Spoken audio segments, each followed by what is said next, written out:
नमस्कार दोस्तों, आज के हमारे इस वीडियो में हम आपको भाई दूज के त्योहार की कहानी सुनाने वाले हैं। दोस्तों, एक समय की बात है। एक बुढ़ी अम्मा थी। उनके एक बेटा और एक बेटी थी। बेटी की शादी हो चुकी थी। एक दिन भाई दूज के त्योहार पर बेटे ने बहन के घर जाने का आग्रह किया तो बुढ़ी अम्मा ने कहा, बेटा, तेरी बहन तो बड़ी कलिया है, वो हर वक्त लड़ती है, तू उसके घर जाकर क्या करेगा। लेकिन बेटे के आग्रह करने पर बुढ़ी अम्मा ने उसे अनुमति दे दी। भाई अपनी बहन से मिलने के लिए घर से निकलता है। रास्ते में उसे नदी मिलती है। नदी कहती है, मैं तेरा काल हूँ, मैं तुझे डुबाऊंगी। तब भाई कहता है, मैं कई साल बाद अपनी बहन से मिलने जा रहा हूँ, उससे मिलके आने दो, फिर वापस आते वक्त तुम मुझे डुबा देना। तो नदी मान जाती है और उसे रास्ता दे देती है। थोड़ा आगे बढ़ता है तो रास्ते में उसे सर्प मिलता है। सर्प कहता है, मैं तुझे डसूंगा। तब भाई कहता है, पहले मुझे अपनी बहन से मिलकर टीका लगवा लेने दो, फिर तुम मुझे डस लेना। सर्प भी उसे रास्ता दे देता है। अब वह आगे बढ़ता है। आगे जंगल में उसे एक शेर मिलता है। शेर कहता है, मैं तुझे खाऊंगा। तो भाई उसे भी वही कहता है, मैं पहले अपनी बहन से मिलकर टीका लगवा लूं, फिर लौटते समय तू मुझे खा लेना। शेर भी उसे रास्ता दे देता है। अब भाई बहन के घर पहुंचता है और आवाज लगाता है, देख बहन, 7 कोस दूर से तिलक कराने तेरा भाई आया है। बहन उस वक्त सूत काट रही होती है। तब उसका सूत बीच में ही टूट जाता है। ये मान्यता है कि यदि सूत काटते वक्त सूत बीच में टूट जाए तो जिस बहन के इकलौता भाई होता है वो जब तक सूत पुनः जुड़ नहीं जाता तब तक बोलती नहीं है। भाई बाहर से पुनः आवाज लगाता है। भाई की आवाज सुन जब बहन जवाब नहीं देती तो भाई मन में सोचता है, मुझ गरीब से मेरी बहन बात नहीं करना चाहती। माँ सही कहती थी, मुझे यहाँ नहीं आना चाहिए था। ये सोचकर वह वापस जाने लगता है। इतने में बहन का सूत पुनः जुड़ जाता है और वह भाई को आवाज देती है और उसकी तरफ दौड़ती है और उसे बात ना करने का कारण बताती है। फिर प्यार से और स्नेह से उसे घर में ले जाती है। अब वह अपनी सहेली पड़ोसन के घर जाती है और उससे पूछती है, सहेली, कोई जान से भी प्यारा मेहमान आए तो क्या करना चाहिए। पड़ोसन मजाक में कह देती है, तेल से चौका लगाना चाहिए और घी में चावल पकाने चाहिए। भोली बहन पड़ोसन का मजाक समझ नहीं पाती और वैसा ही करती है। अब ना तो चौका सूखता है और ना ही चावल सींचते हैं।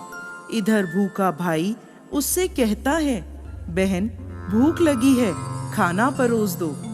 तब बहन बोली, भाई, आज ना तो चावल सींच रहे हैं और ना ही चौका सूख रहा है। भाई ने पूछा, कैसे तो तूने चौका लगाया और कैसे तूने चावल चढ़ाए। बहन बोली, मेरी सहेली पड़ोसन से पूछा था, उसने कहा, जान से प्यारा मेहमान आए तो तेल का चौका लगाना चाहिए और घी में चावल चढ़ाने चाहिए। भाई बोला, अरे मेरी भोली बहन, कभी तेल का चौका सूखा है और कभी घी में चावल पके हैं। तू पानी का चौका लगा और पानी में ही चावल चढ़ा। फिर वह ऐसा ही करती है। जब चौका सूख जाता है और चावल पक जाते हैं तब उसमें घी और शक्कर डालकर भाई को भोजन कराती है और फिर उसके तिलक करती है। कई दिन बीत जाते हैं। एक दिन भाई बोला, बहन, अब मैं घर वापस जाऊंगा, माँ अकेली है। अगले दिन सुबह बहन जल्दी उठकर गेहूं पीसकर भाई के लिए लड्डू बनाती है और कुछ लड्डू बच्चों के लिए रखकर अपने भाई को विदा करती है। सुबह जब बच्चे उठते हैं तो माँ से खाने को मांगते हैं। तब माँ उन्हें वही लड्डू दे देती है। तब वह देखती है, ये क्या, सारे लड्डू हरे रंग के हो गए। फिर वह चक्की में देखती है तो उसमें गेहूं के साथ एक सांप भी पिस गया होता है। वो उन लड्डुओं को फेंक देती है और अपने भाई के पीछे भागती है। रास्ते में एक पेड़ के नीचे उसका भाई बैठा होता है। उसे देखकर भाई बोला, क्या हुआ बहन? तो बहन पूछती है, मैंने तुझे लड्डू बांधे थे, वो कहाँ हैं? भाई बोला, तेरे लड्डू मैंने अभी नहीं खाए, पेड़ पर टंगे हैं, ले ले। वो पेड़ से लड्डू उतारती है और वहीं गड्ढा कर उन लड्डुओं को गाड़ देती है। फिर अपने भाई को सारी बात बताती है। भाई बोला, बहन तूने एक बार तो मुझे मौत से बचा लिया, लेकिन मैं पीछे कईयों को साई देकर आया हूँ। और बहन को सारी बात बताता है। वो दोनों वहाँ बैठे बात कर ही रहे होते हैं कि बहन भाई से पानी मांगती है। भाई बोला, थोड़ी दूर एक तालाब है, वहाँ से मैं अभी पानी लेकर आता हूँ। बहन बोली, मैं खुद जाती हूँ और पानी पीकर वापस आती हूँ। वो पानी पीने तालाब पर पहुँचती है तो देखती है कि वहाँ एक बुढ़िया बैठी है। वो उसके पास जाकर उससे पूछती है, माँ तुम यहाँ क्यों बैठी हो? तब वह बुढ़िया कहती है, मैं विधाता हूँ, एक बहन के भाई की तांत गढ़ रही हूँ।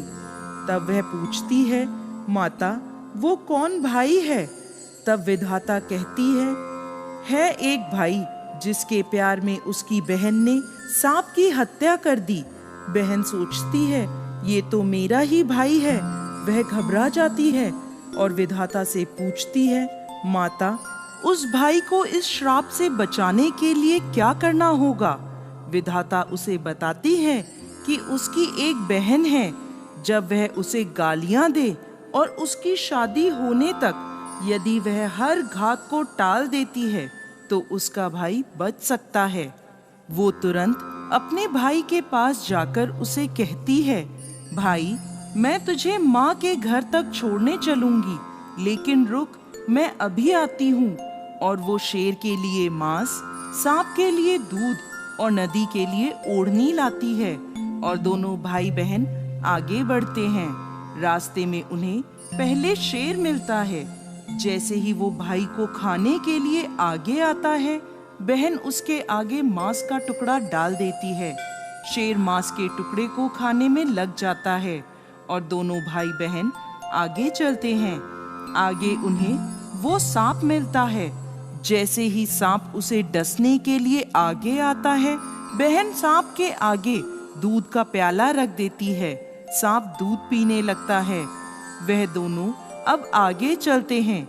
रास्ते में उन्हें नदी मिलती है जो भाई को डुबाने को तैयार होती है, पर वह नदी को ओढ़नी उड़ा देती है।